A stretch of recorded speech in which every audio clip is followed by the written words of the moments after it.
Hey guys, Trey Bender here, and today I'm sitting here with my main man Danny Jones. And Danny, you and I were actually at CSA, Carolina Springs Yep. Academy, together. And this is literally the first time we've seen each other in 19 years. Yep. Wow, it seems like a long time and not so long at all. The years fly by. Yeah, They man, really do. I tell you, man, when you walked up, man, I barely recognized you. Well, I was skinny back then. I'm not so much anymore. Now I can't keep it off. No, I was saying, I might I've been working on it. That I have been, I've really been doing it. So, man, we're just going to dive right in now, man. You and I were at CSA together. Like, tell me about it, what years, tell me how you got there, and, tell me all about it. Well, it's 2002. It's actually funny. I was on sick bed the day you came in. You came into, it was Triumph. You came in that room. I remember you. Yeah, I yeah. remember that day. Yeah. I vividly remember the day I walked in there. Yeah, I remember that. Like, so I was, I got there, I think, a month before you did. Yeah. I think so. I was 13, Okay. and I think I was the youngest kid there at the time. I think you were. Yeah. I do remember that. Yeah, it was one of those things. Like my parents were, I was living with my father at the time. My parents were divorced, and I was acting crazy, doing crazy stuff. I mean, just Okay. stuff. I mean, I shouldn't have been doing it. It was wrong, but I don't think it merited CSA, but it was wrong.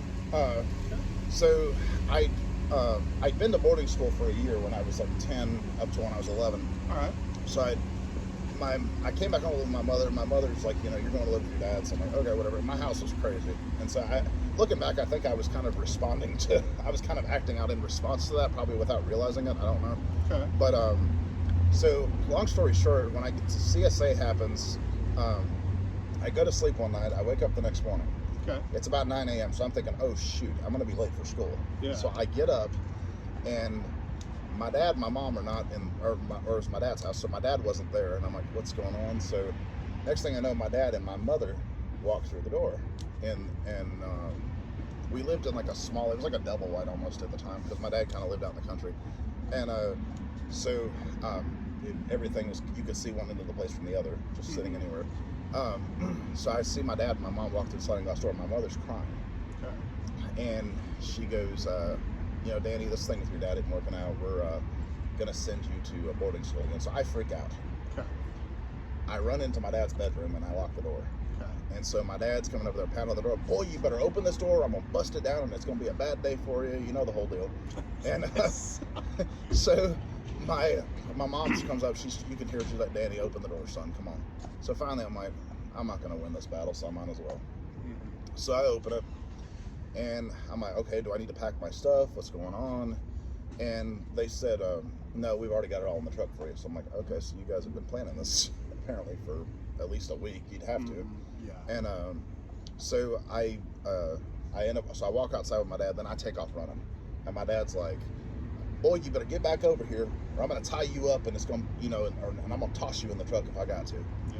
So, and I'd say that I don't want to slam my dad. My dad actually has been very good to me. I mean, he was not a patient person back then, and I don't think tested a him. lot of parents were very patient back then. No, I mean, I'm sure I know I probably pushed buttons he didn't even know he had. So, I mean, but I kind of have to give him some grace there. But but Dad and I get along very well today.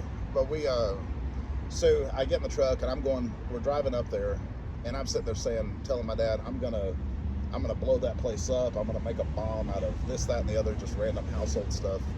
And of course, I'm just talking. I'm not gonna do anything. But I'm just trying to scare the pants off him or try to get him to change his mind, I guess. Oh yeah. Do that kind of thing at that age. I guess so. It's just It happens. Nowadays, if you say stuff like that, people will go crazy. But back Yes, then, they will. They just realized it was just a kid talking. Yeah. But so I get there, and I get into the front building. And the main lady that worked in the office was there, and next thing I know, the residential manager comes around and takes me to my family group.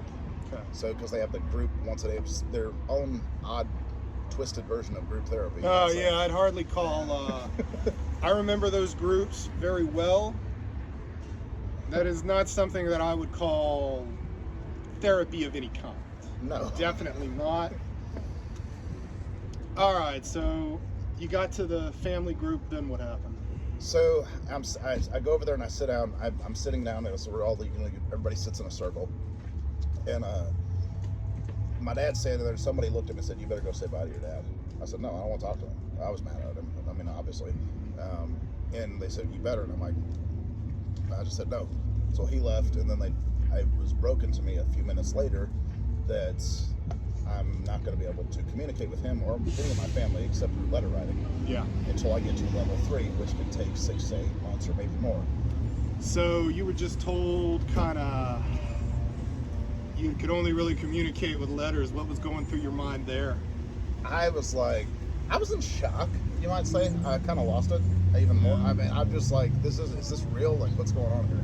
Really? And so a couple days go by, and I'm like, I can barely eat during the day, which thankfully I was on the buddy system at the time, so the whole thing about you get a correction if you don't finish 50% of your meal didn't apply. I do remember that very well. I mean, the food wasn't worth eating anyway. But no, still. the food there was let's just say I wondered what it was my parents were paying for. I thought the same thing.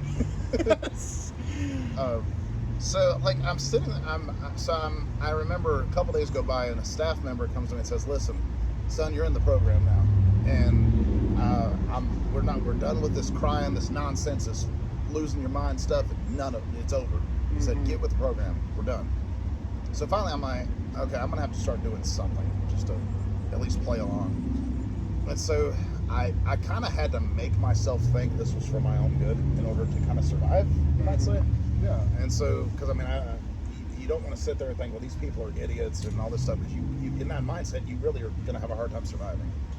Very much so. And it was an everyday fight to survive, that's for sure.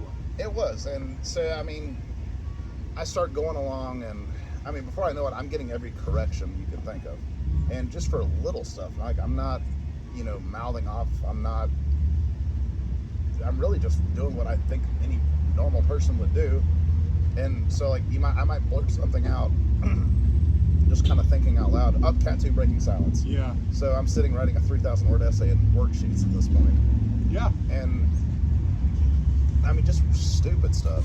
And it was a lot of stupid shit, that's for sure. I mean, every day it was anything they could come up with to hold us back. Yeah, exactly. And I mean, I can remember thinking to myself, do my parents really know what is going on here? And I really think a lot of parents did not have a clue. There's no doubt in my mind they really did not know. Because I remember thinking to myself, because I know my dad could not have, because he would not have stood for it. Yeah. Even though I lived with my dad, my mother had custody of me, so she was really the one that pulled the strings on it. It wasn't my dad. Really? Even though my dad was the one I was really kind of losing it on. But I remember thinking my dad would never stand for this. No. And my dad was a tough guy. I mean, he was he was ex-military, the whole deal. I do remember you talking about that when we were there together. I vividly do remember that. Yeah, I mean, it was at the time. Looking back, I mean, I thought my dad was like a monster, but looking back, he wasn't. He was a tough guy. I mean, my dad's whole family's military, so I mean, it's not that. I mean, and my dad was never one to, withhold affection or anything like that necessarily. Yeah, it was neither. just he was old school. I mean, what can you say? Very much so. I feel like my parents were the same way, but I think that a lot of it had to do with parents coming from their generation and just the changed world, because I'm actually seeing a lot of that myself. Sure. So I think that was also a big part of parents who sent their kids to their schools, like what happened to us. So what, after you found yourself in worksheets, what other things kept happening to you? I mean, I just couldn't. It was kind of a catch-22. Like, no matter what you did. Yeah. I mean, I would try to do good. I mean, next thing I know, the one thing I noticed there is their whole system there is not impartial. I mean, Not at all. you basically, you pretty much had to play favorites to get anywhere. You had to suck up. I mean, that's the only way to put it. Oh, yeah. And it was, I mean, just by having integrity and doing the right thing, according to them at least, was not enough. It really wasn't. No, it was not. And so I remember I remember thinking to myself, I got to figure out some way to get something out of this. I don't know what I'm gonna do, but I had every kind of, it was almost like I had like contradictory thoughts going through my mind. Because like one hand I'm like, this place is messed up, this is wrong. On the other hand I'm like, but maybe it's for my own good. I mean, you kind of got those. It's kind of a wrestling match of what's going through your mind at the time. Oh yeah. And so I was kind of picked on a lot, which honestly, in some ways, I guess in some ways I did kind of bring it on myself because I was a whiny little kid. Should I have gotten it? No, but No. At the same time, I was a whiny kid. I do remember some of that, and I remember even the staff would get on it, and they would, but I remember just being powerless to really do anything. There was nothing I could have done. no. And I remember a particular staff member at night that would just do that to you. I know who you're talking about. Yeah, no, you know who I'm talking about. Yeah, I've often referred to him as a retarded version of Mario. I'm not going to say who it is. But We can't say who he is, but it's just one of those things. If you know, you know. yeah, You know. And I do remember that. yeah. I remember that very vividly. I remember seeing that happen. Mm-hmm.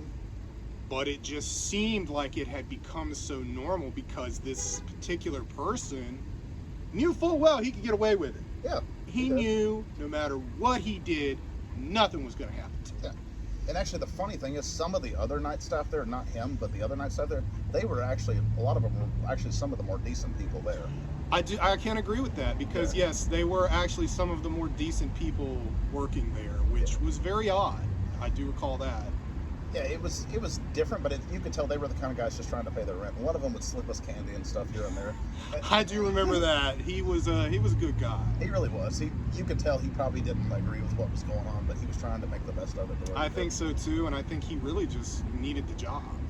Yeah, I mean, it was a rural area, and there's not many jobs available. Not a lot of jobs. So, I mean, in a sense, I can't fault him for that. But, I mean, it was really the day staff that were just insane. I mean, it was stuff that, I mean, I would have never dreamt up myself. Like the restraints with the knee in the back, and I don't recall ever getting that myself, but I did get this thing where this one particular staff member would jack my arm like back up to where I could almost touch my ear, Really? kind of thing, and Yeah. he would like push down on my wrist and jack Yep. my arm up, saying, I got that very same restraint done to me a couple of times when I was running my mouth, and was that something that was very traumatic for you? it was at the time, especially because I'm 13. I'm like, what is going on here? Now looking back, I realized those were like stress positions that were Yes. used by, I don't know if it was government officials or something, to get people to talk. Essentially, is what it was, from what I understand. It could very well have been. It would not surprise me because I think I know another. At the same time, I think I know the person you're talking about too. You and I both knew a lot of the same people. Yeah, We were there together. yeah, So, when you get these kinds of things, you remember that. And that same thing did in fact happen to me. yeah. I remember very vividly having my wrist done much like this. So I think I know who did that. And I want you to know this particular person, he was later terminated from his position there for assaulting another student. So I don't know if you knew about that. Was he hired back though? At some Yes, point? he was though. But these schools, they have a real problem with what they call passing the trash, where he just left for a little while and was right back. That was very not uncommon when it came to these kinds of places. Very common. I saw it happen several times. Yeah. After this happened to you, what were some day-to-day things that you recall? What, that I was called? No, that you recall happening to you. That I recall happening? Yeah. I mean, basically just being anywhere I looked, it was, I couldn't get a break from anything. No. I mean, it was always somebody wanting to trash you. I mean, that's Oh, yeah. basically what it comes down to. I remember going to the first seminar, the Discovery, Yeah. and I remember those seminars very well. But And they're bizarre. those seminars are very bizarre. They are brainwashing and just very, very odd. I recall the seminars. I remember going to one of the seminars with you, Yeah. and I do recall seeing a facilitator singling you out. Yeah. I remember that very well. I remember not taking seminars very seriously because at the time I really They're was. hard to take seriously. I think they can be very hard to take seriously, but back then, you know, we had to do that because it was. Yeah. You couldn't get anywhere if you didn't do that. Yeah. So. I mean, but it was just, I mean, like the between the seminars, but honestly, the seminars honestly were almost a break in some ways. Yeah, they were. Because for the day-to-day stuff there, I mean, because you had upper levels there Mm-hmm. who, in order for them to progress, because they wanted to get home just like the rest of us, they're wanting to get out of there. Yeah. So they're Oh, yeah. they'll do anything, and most of that they kind of have to trash everybody else to make themselves look good to progress in the quote-unquote program. And I was kind of the target of them quite a bit at the time. I think in the seminars, it was very common to attack the weaker one that you found. Sure. And I remember this because one thing that stands out for me when it came to seminars is, I'm trying to word this correctly, but who are you willing to attack? Who are you willing to throw under the bus to get ahead in this seminar? Yep. You're gonna, and when it comes to stuff like that, you're gonna do it to the weakest one. Yeah. Bottom line, that's how it worked. Yeah. It was. And not only would you see the facilitators get in on this, and I remember seeing facilitators tell rape victims it was their fault when it was not. Based on results, you have exactly what you intended. I remember that. Was it. I That's what they remember would that. tell them. Yeah, I remember seeing that too.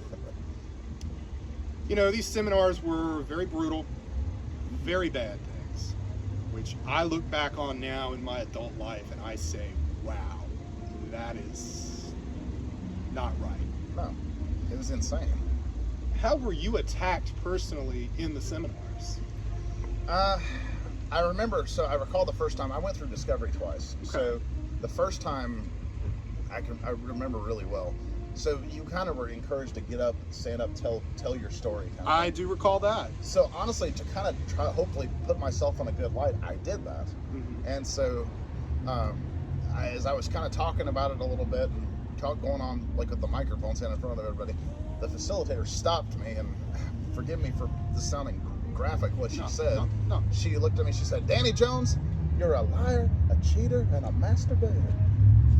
Oh, well. And everybody was like, everybody kind of laughed, and honestly, I kind of laughed a little bit too, kind of nervously. But she comes over there, she's tearing me down, but at the same time, like, "Hey, we love you, we're here for you." It was really confusing. I think I know this particular person you're talking about. Was she a very larger woman or Different one. No, I know who you're talking about too, but it was a different one. Okay. Yeah. I may not have known this particular person because you were there before me, and you did do this before I did. So I think I got there like a week after that must have happened because I remember I had just missed the seminars when I got there. All right. So what else happened? Like, So as far as being singled out in the seminars, mhm. so I remember one day, that particular night staff we mentioned earlier, he was there in my next one, and then he kind of was, without saying it, he was kind of looking at me like as I'm sitting there telling stuff to the facilitator, and she said to me, "Danny Jones, don't you think you use this or that as an excuse?" And this particular night staff was looking over at me going, and I said, Why do "Yeah, I feel guess like so." I could just picture him doing because I know exactly who you're talking about. Yeah, his facial expressions are kind of hard to. He Yeah. had all these idiotic catchphrases and I remember that. stuff that made no sense. That dog whatsoever. won't hunt. Or not too good. Not too good. I remember that one too. From this particular guy. And, you know, you had to kind of go to CSA to know this particular guy the way we did. So, The guy I know was, who you're talking about, though. Well, he was the director's husband. I don't know if I'm allowed to say that, but like, Yeah, we'll leave it at that. Yeah, but but- yeah. yeah. So, I mean, it was kind of, he knew he had free reign at the place, essentially. You know what? I know one thing I always thought about that guy? What? I remember this ongoing joke amongst the students and the staff. He was married to the director's husband. I mean, married to the director. He was married to the director. Yeah. He was married to the director. and she worked during the day, yet he worked as the night staff. Does anybody else kind of get what I'm thinking here? You get what I'm trying to Yeah, say. I get where you're going with that. Okay. So, but I do recall that he was married to the director. She worked during the day while he was at home. When she came home, he was at work. So I always wondered about that, but that always seemed to be an inside joke amongst the students and the staff. So there was that. I don't remember the staff talking about it, but I can see that because it makes sense. I don't think they brought it up too much, but I noticed it. I noticed a lot of crazy things going on back then too. So there was always that. All right. So did you finish the seminar? Did you choose out? Like what happened? So When the first seminar you went to? So the first seminar I went to, I actually made it through Discovery the first time. You made it through the first time. Okay. I did, but what was interesting was they had this certain so-called psychologist on campus who probably knows what I'm talking about. I know exactly who you're talking about there too. A very miserable person, to say the least. And I know this person, and let me tell you something. She I didn't much like her, but I remember going to her office and reading the phrases, the quotes that were all around her office. That was part of the reason why I would go. I don't feel like I ever took anything from any session I might have had with her, which, if you could even call it that. No, she was like a condensed version of a seminar. She would just basically, everything she said sounded like something a seminar facilitator would say. I just want to say, this particular person, whenever I would come back, I would always say I feel worse coming back than when I went. Yep. Which is not how it's supposed to be. No. Not ever. But she convinced me that I should go through Discovery again because she's like, I think you just faked it the whole first time. So I'm like, whatever.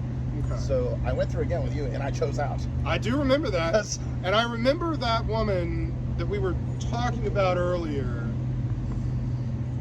I do recall seeing her single you out because... Are you open to some feedback? Like, that's what the... Yes, I remember that. Yeah. I remember that.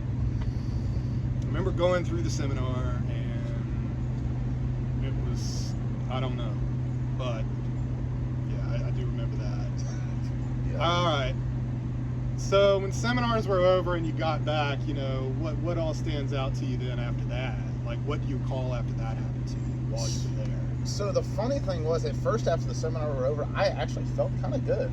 I mean, they had some students called it the seminar high, because and honestly, I think it's just because the experience of all of it put together, it produced something, maybe mentally. I don't know if you ever remember that, but then I do recall, seminar highs and that kind of thing. But that lasted like a day or two. Yeah, at it didn't the very last most. very long.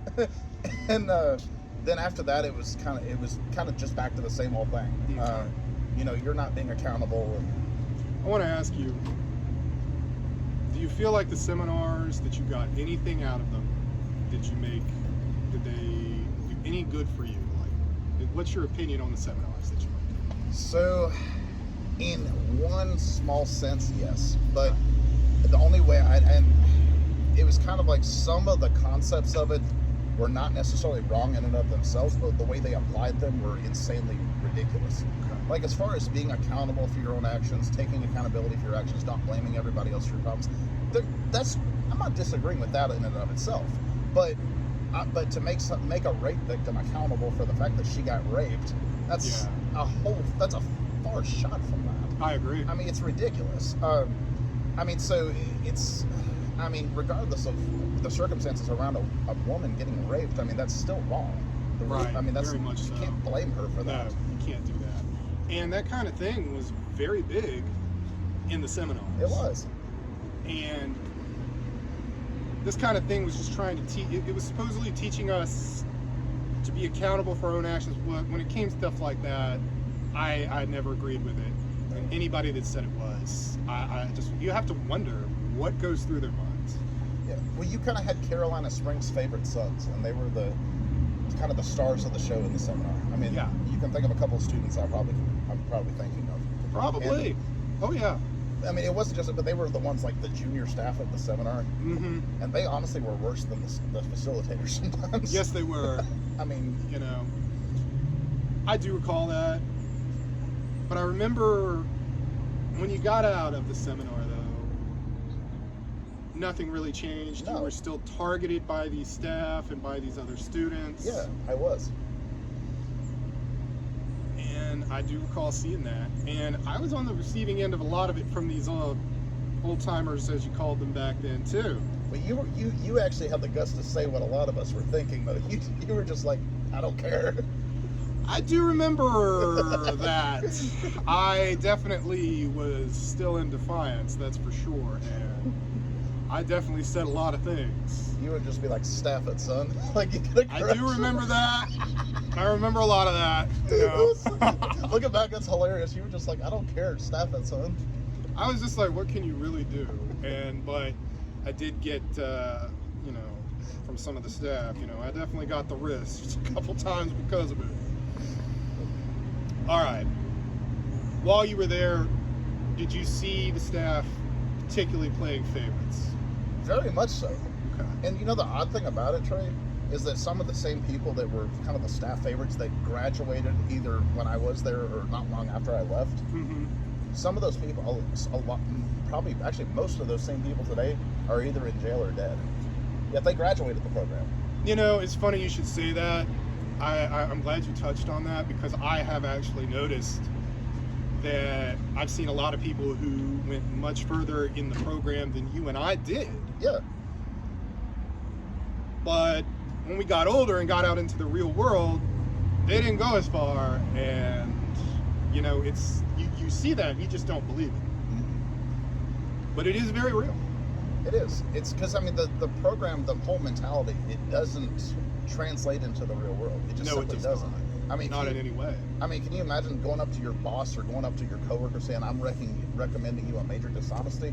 They'd either Yeah. laugh at you or they'd slap you upside your head. I Oh, mean, of it's course they stupid. would. Yeah, you know, that kind of thing, you know, I never understood it. But we were definitely called out on a lot of things. Yeah. Every day. It doesn't matter what it was. Yeah. So, all right. So, between the seminar that you graduated, the Discovery, and the other seminar between that, you know, what are some things that stand out in your mind that happened to you?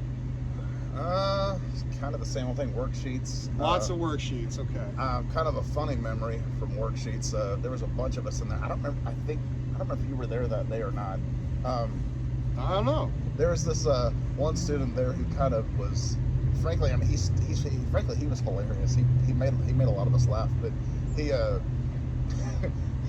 so there was that portage on outside the OD building. That I remember used to that. go to work. Yeah, oh yeah, I always hated that. So this one particular staff member, we were lined up outside the porta-john for a bathroom break, and so this one student really upset this staff member. And I don't remember what he did, but I think it was something that just kind of happened by accident. Of course, there are no accidents according to them. But No, there are no accidents, not at all. So he was like chasing him down, and like all of us were like, "Man, I gotta pee! Like, hurry the heck up! What's going on?" So all of a sudden, in the middle of all this one student just pulls out his man parts and just takes a whiz on the grass. I don't recall. I don't think I was there for that one. That was one of the few times when I wasn't there. It was hilarious. I remember that happening. I remember getting the wrist treatment yet again. They used to call it motivational therapy. They used to call it that, but I was called 5-minute OP. Yeah, Mhm. that too. I remember I that. remember 5-minute OP. So, but after that, honestly, I was paranoid constantly of going to either Dundee Ranch in Costa Rica or Tranquility Bay in Jamaica. Yes. Like, I was constantly being taunted about it too. Hey, leaving on a jet plane, you know. Were you threatened with being sent to Tranquility Bay and Dundee Ranch? I was constantly. Okay. Who would threaten you with this? Most of the staff. Most of the staff. With few exceptions. With few Maybe exceptions. a couple of exceptions, but most of them would. Okay. So what happened was the main escort, he came in one day when I was in worksheets and said, Okay. your name's on the list to go to Costa Rica. And I'm thinking, what's going on, you know? And so from that point on, I'm constantly paranoid. Mhm. Like, am I going to Costa Rica? Am I going to Costa Rica? And I would lose my mind about it if I really I thought do it was. remember seeing that because you know, it was hot button back then. And, It was. You know, we were definitely threatened with it almost daily, with being sent elsewhere to a rougher place. But where we were at was very rough. It was. And, you know, that kind of thing, you know, at that age, you don't really know like you do now, like you do when you grow up. No, you don't. And it's, I mean, I think I'm going to a foreign country. And then but I remember thinking, I'm 13 at the time, and I was always told 5 years is a long time, son. Like, Yes. you're going to be here till you're 18. Well, then I would think, well, what if I'm in Costa Rica or Jamaica till I'm 18? How am I going to get back to the border? You know, I mean, I remember thinking that those thoughts would go through my head because I knew I wasn't making any progress. So if I didn't get, I was either A, going to get pulled, or inevitably that was going to happen. Yeah. So, I mean, and I saw kids like waking up early in the morning and hauled off to. I remember somewhere seeing like that happen too. You know, that was not uncommon. You know, you'd just be there one day talking to somebody. The very next day, you wake up, their bed is just stripped, all their stuff is gone, and they're gone, and you never see them again. Yep. That was very commonplace where we were at. And their parents may or may not even know where they are. Hey, Yeah. you know, that too. So I do recall that. Yeah. All right, so I remember going to the second seminar with you. What stands out through your mind in that? Focus. So that was staffed by like one of the hot shots in the task seminar world, I guess you might say. Mhm. And I remember thinking, this dude is a miserable old man. I mean, I hate. Yes. I try to respect my elders, but frankly, the guy was not very respectable. Not at all. It was kind of like, I don't know, in some ways it was less bizarre than Discovery, in some ways it was more. I remember the lifeboat thing where like you had to go around and say either you live or you die. Do you remember that? I recall that very vividly. I remember not getting a single live vote. I don't think I did either. I can't remember. Well, it stood out in my mind. I was like, wow, not one live vote. Yeah. Oh well. One of the things was that stood out to me by the time I got to there, though, is emotionally at that point I was numb.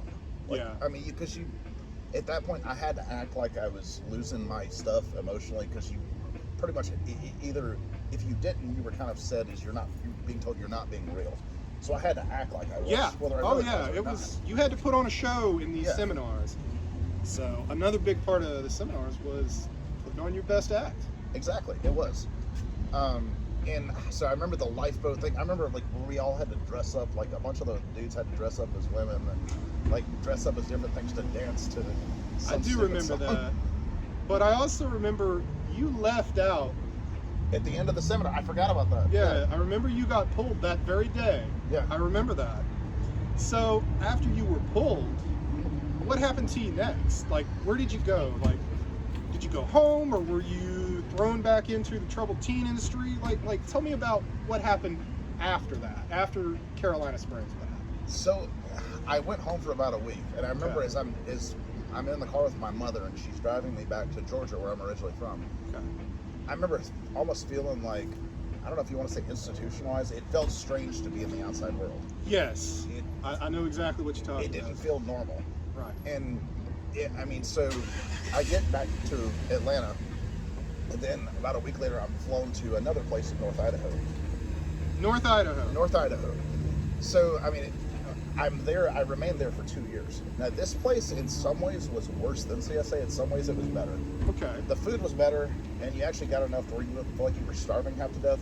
Where That was exactly in Idaho were you? Like Boise or Idaho Falls? Coeur d'Alene, Coeur d'Alene. about half an hour from Spokane, from Washington. So you were really close to the Washington state border while you were at this place. I was. So this place it wasn't like affiliated with the CEDU schools, but in a way it was, because most of the therapists and some of the staff Okay. had either did currently work at the CEDU schools that were still in existence at the time, Okay. or had worked there. Right. So I remember it was interesting. So I was told I had every kind of mental disorder you can think of. When you were told this, do you think that they were just kind of telling you this, or do you think it was true? Like, what did you think? What was running through your mind when you were being told this? I didn't. I accepted it. I didn't know what else to think. So they immediately drugged me up on like all these pills. Or actually, well, no, I say immediately. It was about a month after I was there, and so I'm sitting there during the day falling asleep because I can't stay awake because I'm so doped up. Mm-hmm. And I would get in trouble for falling asleep in group or something. I mean, it was stupid. But this therapist I had, I mean, I hate to say it this way, but she was a sleazebag. So I can believe that. she, I won't say her name, but if I did, many of you watching this probably would know who she was. Okay. Especially if you went to any of the CEDU schools. So I remember I was told I had severe OCD. I was told I had all these different things. Now, in that process, the funny thing was I acted like I did. But looking back, I realized if you're in a controlled environment, especially with a teenager, you can condition somebody to do things that you want them to do to prove a point. And it was just proven more as to why I needed to be there longer. And so the funny thing was, later on in my life, when I realized I'd just been lied to for years, and I'm like, there's nothing wrong with this. Why am I doing this? All of a sudden, these quote-unquote symptoms magically seem to stop. Yeah. People ask me, did you fake them? I honestly did not. No. I did not. But, I mean, the conditioning wasn't there anymore. So I kind of just quit acting like I had. Yeah. And but it was funny because she would do things like, one of her things was she told me I had severe OCD. So, like, I would have to they had a level system there, too. Okay. It was 4 levels, not instead of 6.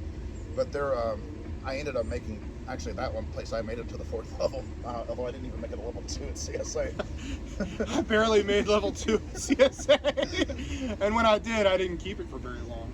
She would do these things like, I think the term is gaslighting. Mm-hmm. So she would constantly, like, I had to get a book in order to get to level up to level 3, I had to read a book on one of my quote unquote issues, as they say.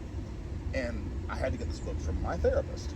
So I kept asking her, where's my book? She'd say, you're obsessing about your book. I'm not going to bring you your book till you stop obsessing about it. And this went on for like 3 months.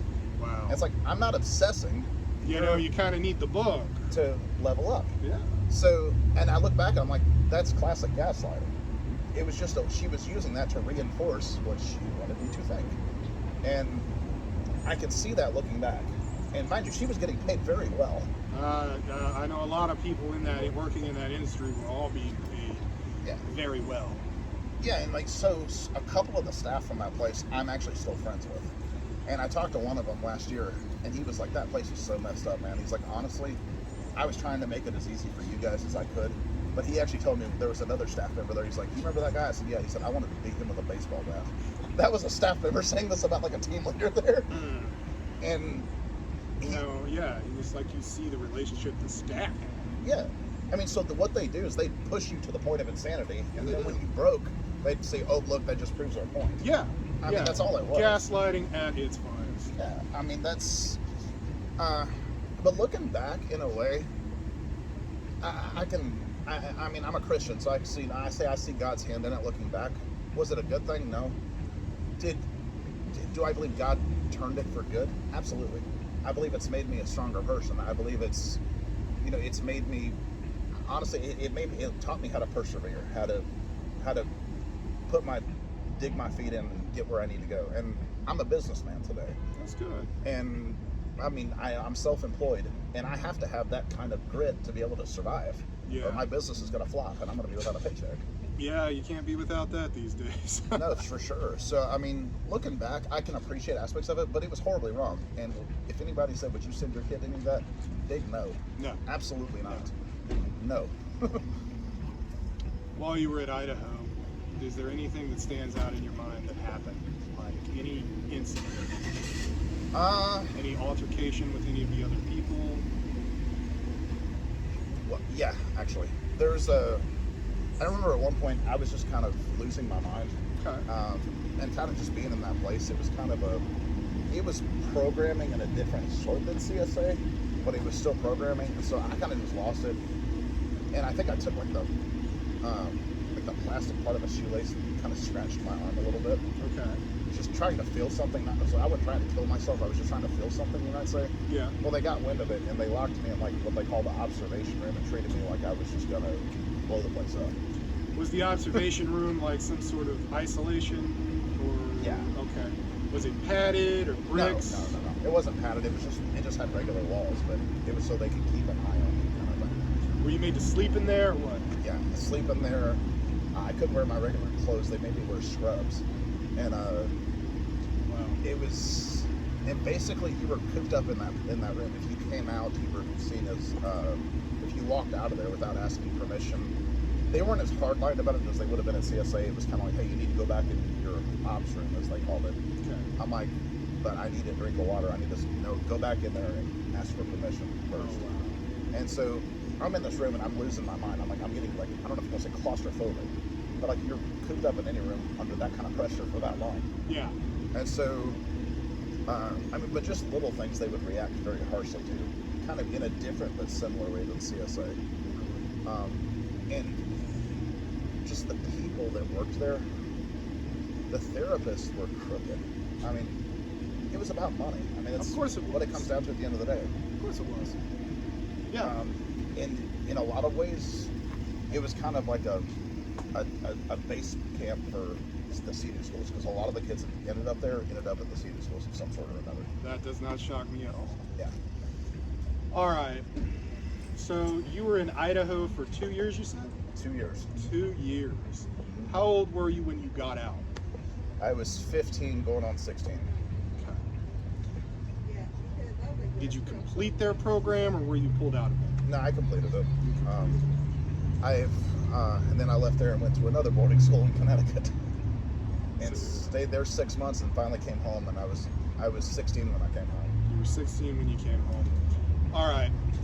When you got out and finally we're all done with this, what was your transition from having been in that kind of atmosphere for as long as you were, and then coming back to the real world?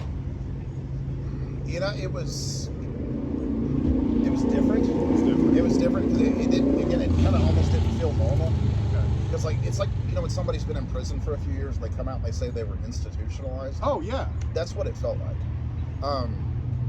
And so honestly, I kind of was on my best behavior for about 2 years. And so I get my driver's license, and I'm like, okay, it's time to party hardy.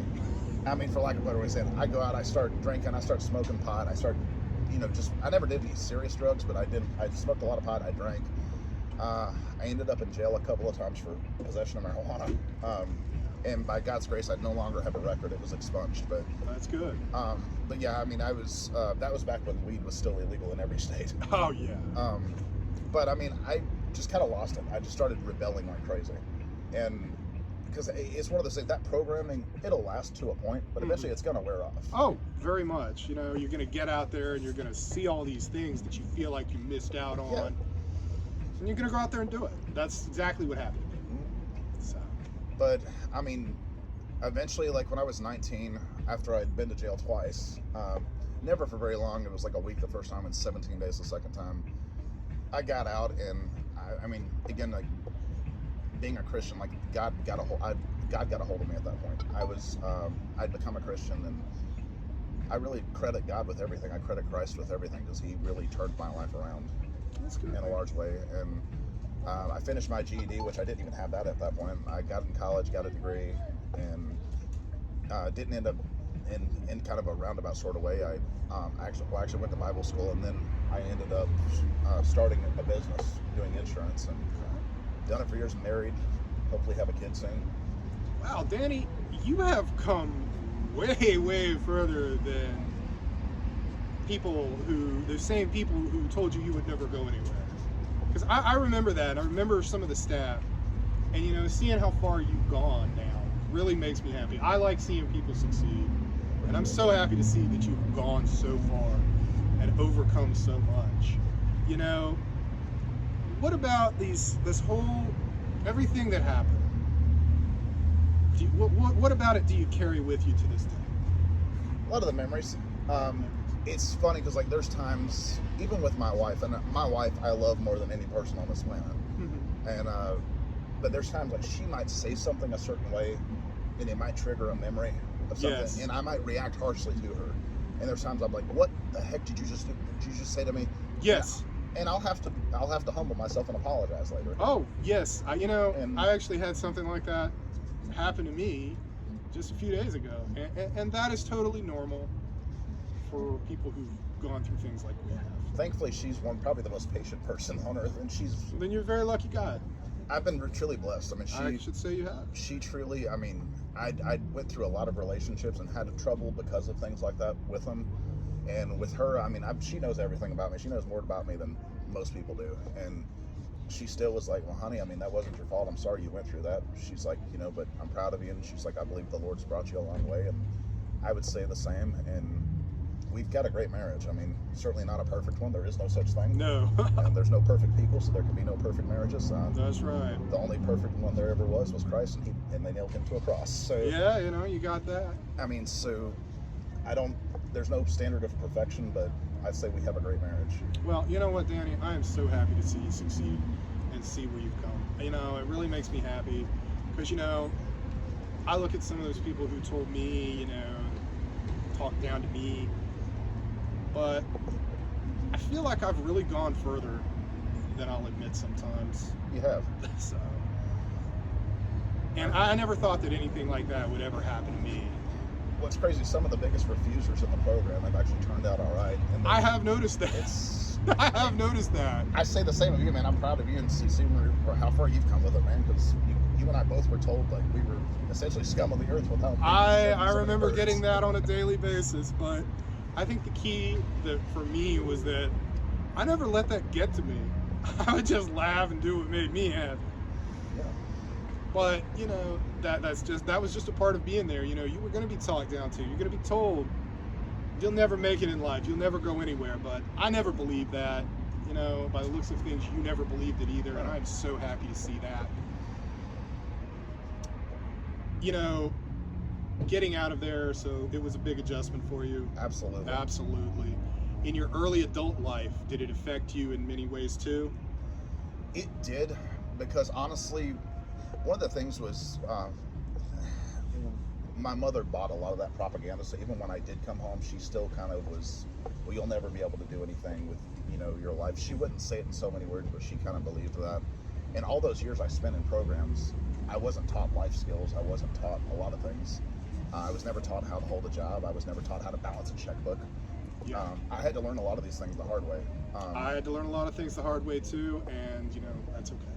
Yeah, but I thankfully had great, my grandmother on my dad's side, who we just lost last year, and my aunt, my dad's sister, and my dad eventually really kind of helped me pick up the pieces and helped me get through college and helped me learn basically stuff that I was a late bloomer, to say the very least. That will happen to you. But I mean, I thank God for them, and you know, it took me a little time, but it took me, for many years, I kind of became a workaholic, because it's almost like you're trying to prove to yourself that you're not who they said you were. Yeah. So I remember being in college, I'd be up for 24 hours at a time, a couple days a week, working 12-hour shifts, trying to go to school.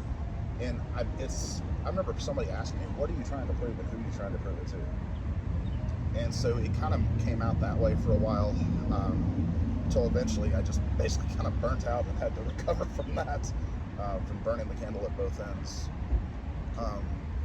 So it was a lot of things. It took me probably a good 10 years to fully recover from all of it. You know, it took me a while too, and I'll be the first one to admit, you know, man, I've said some things that probably I shouldn't have said. Some of which I am sorry for, some of which I'm not sorry for. Well, you're honest. You're honest, man. So Yeah, so that's one thing I've always appreciated about you is you'll tell people where nobody wonders what they're saying with you. You'll tell them. That's right. And I appreciate that. And, you know, I got a lot of that from my time at Carolina Springs and my time going through that. So, Danny, I want to ask you before we end this, but if you could talk directly to the owners and the staff of both of the schools that you were at, what would you like to say? Well, I'd say that it's hard to know what to say, but I would say that what you did was wrong, and you hurt a lot of people. You hurt a lot of families. There's families that many probably who will never, sadly, be together again because of different things. And Of course. I mean, if I can say this, I'd urge you to repent and get right with God. I mean, how else can I say it? it's okay that I say that. Of course, you can say anything you want. Yeah, I mean, repent, get right with God, and think about what you've done with your life, and think about where you're going. Because, I mean, while I choose to forgive you, I will help any way I can put a stop to you hurting any more families. I forgive you because I can't. I'm not going to drink. To not forgive you would be for like me drinking poison, waiting on you to die. But I can forgive you, but I will do everything in my power to help stop you. Danny, I really want to thank you for, taking the time to meet up with me today. Definitely. Hope we can get together again. Definitely. Hearing your story has really, really been good, and I'm really happy with it. All right, guys. Trey Bender sitting here with Danny Jones. Program Stories. Bye, guys.